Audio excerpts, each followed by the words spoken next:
पूछा मोदी से सवाल, साल भर से क्यों नहीं पूछते क्यों हुआ ये काम? पूछा है किसी मीडिया वाले ने? मीडिया चौथा स्तंभ में सब हमको ये छेड़ेंगे तो इनको बता देंगे हर गांव घिर जाएगा, गांव की सड़क घिर जाएंगी, इनके थाने घिर जाएंगे। इन्होंने पंगा मोड़ ले लिया है और इसकी जड़ों को खोद कर ऐसी दाब दो इस बीजेपी सरकार को तो जो बदबू नहीं आए। ये देश की गद्दार सरकार है। अब सबने देश के सामने आ गया है, सीन सबने परख लिया, एक देश को भी बेच दिया और झुका भी दिया। जो डिजिटल इंडिया किसने बनाया? वो है मोदी मीडिया, जो जल्लाद मीडिया कहूंगा, जो इन मांस मरने में मीडिया की भी भूमिका है। जिसने ये कहा था पाकिस्तान तो भूखा मर रहा है, पाकिस्तान के रोज ही ना यही हिंदुस्तान पाकिस्तान। अपने देश की तरफ कुछ भी नहीं पूछा मोदी से सवाल, साल भर से क्यों नहीं पूछते क्यों हुआ ये काम? पूछा है किसी मीडिया वाले ने? मीडिया चौथा स्तंभ में सब कहते हैं अगर कोई राजा गलती करता है तो मीडिया उस पर सवाल पूछती, क्यों नहीं पूछा? आप तो भैया छोटे से हो, इनके सारे की कम से कम आवाज तो बने हुए हैं। और नहीं, यहाँ तो मीडिया आती है, यहाँ खूब 3000 आदमी हो, उतने के 10-5 आदमी भग गए, वहाँ तो कुछ है ही नहीं, खा लेता मुँह। पर इनके उससे कुछ नहीं होगा। तो ये इस त्रासदी में मीडिया सबसे आगे। आज पाकिस्तानी देश को दवाई दे रहा है, ऑक्सीजन दे रहा है, जो भूख 40 देशों उसकी शरण ली है मोदी ने। तो बताइए इसके लिए कैसे? वो तो बेचारे इनके वहाँ कोई चाहे तो बीमारी ना होगी। हमारे देश में कहाँ से इतनी बड़ी बीमारी इन्होंने ला के खड़ी कर दी है? तो किसानों का जोश तो कम होता जा रहा है धीरे धीरे। किसान का भाई मेरे बेटे जोश कभी कम नहीं होता। किसान उसी बुलंदियों पर रहेगा, अपने घर काम है, अभी अपने नाज पानी, और यहाँ ज़्यादा की हमें कोई ज़रूरत नहीं है। हमारा कॉन्टैक्ट जैसे वायरलेस है नहीं, ऐसे लगा पड़ा है। हमको ये छेड़ेंगे तो इनको बता देंगे हर गांव घिर जाएगा, गांव की सड़क घिर जाएंगी, इनके थाने घिर जाएंगे। इन्होंने पंगा मोड़ ले लिया है, लूटा हमको और पीटे हमको। ये बर्दाश्त कैसे कर लेगा किसान? लूटे हम और पिटे हम, हमारा ही माल मर रहा है, हम पे डंडा बरस रहे हैं। ये कभी बर्दाश्त नहीं होगा और इसे नहीं किसान बर्दाश्त करेगा। भाई सुनिए, किसान हमारा नाच समझो सब, हम में आपस में इतनी एकता है। हम 2 भाई हैं, हमारे एक भाई ने बच्चों के साथ लगकर हमारी खेती को समेटवा दिया है। हम आंदोलन को खत्म नहीं होने देंगे और नहीं अपने काम को बिगड़ने देंगे। देश को भूखा नहीं मारना किसानों को। किसान अपनी फसल भी संभाली उसने और आंदोलन को भी नहीं खत्म होने देंगे।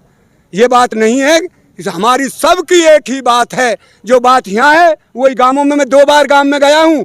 उन्होंने मुझसे कहा भाई लंबरदार, हम वहाँ तो ऐसो है, तू है तो हम सब लोग गाँव ही हैं, जहाँ जरूरत पड़ेगी सड़क रोक देंगे, थाना रोक देंगे। पूरा देश जग गया है। अब ये मत जाने किसान, मजदूर, शिक्षित वर्ग और कौन वकील, जो कानून के हमारे दाता हैं, देश के वकील हमारे साथ हैं। पूरा देश दुखी है इस मोदी सरकार ने, जिसने देश को बांट करके अंग्रेजी वाली राजनीति चलाई। हिंदू मुसलमान की हमको राजनीति नहीं चाहिए, हमें देश का विकास चाहिए था, हमें देश की सुरक्षा चाहिए थी। ये तो मीडिया वाले भैया मैं देखे करो टेलीविजन पे, जब कोई चुनाव आवेगा तो 15 दिन पहले थे कई ना तो पाकिस्तान में ही बम चल रहे, का उधर चीन में ही चल रहे। हुआ कुछ नहीं झूठ के अलावा। तो मैं तो पूरे देश के नागरिकों से यह कहना चाहता हूँ, भाई संभलिए और इसकी जड़ों को खोद कर ऐसी दाब दो इस बीजेपी सरकार को तो जो बदबू नहीं आए। ये देश की गद्दार सरकार है। आज तक जो कुछ किया हमारे देश में, 70 साल में जो प्रधानमंत्री बने, उन्होंने देश के लिए कुछ ना कुछ दिया। इन्होंने तो सारे देश को ही बेच डाला। हमें नहीं पता था कि मोदी की फारसी उल्टी है, देश नहीं बिकने दूंगा, देश नहीं झुकने दूंगा। देशवासी समझ नहीं पाए कि उल्टी फारसी है, ये तो देश है बेचेगो भैया।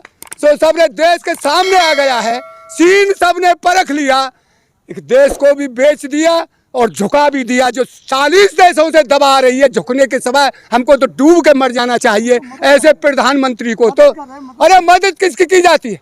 मदद बोधे की जाती है। हमारे यहाँ किसानों के लंगर लग रहे हैं, ये सरदारों के, हमारे गुरुओं के।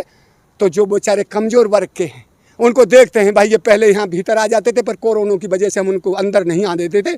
उनको दोनों तरफ खाना पहुँचा रहे। कमजोर की तो मदद है, भारत में इस वक्त तंगी है।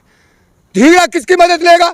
जब आप इतने शक्तिशाली थे तो मदद की क्या जरूरत पड़ गई? ये मदद नहीं है, ये तो साल भर की आपदा थी। क्यों नहीं तैयार? हमारे मेरठ में 2 भाइयों ने एक गए, उसका ऑक्सीजन का प्लांट खोल दिया है और 1 करोड़ रुपया में लगा है उनका प्लांट।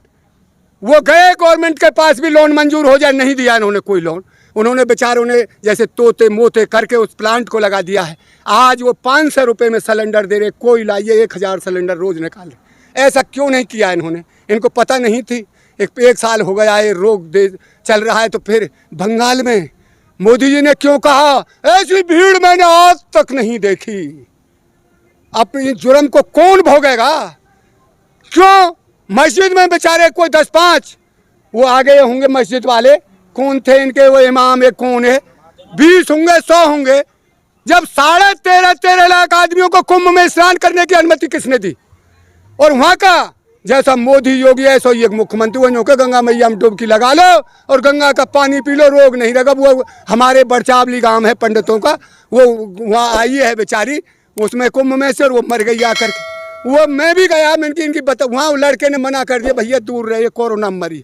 तो बताइए इनकी कौन भुगता है या लीला है? ये तो इनने अपने आप इस पाम। जय हिंद, जय भारत।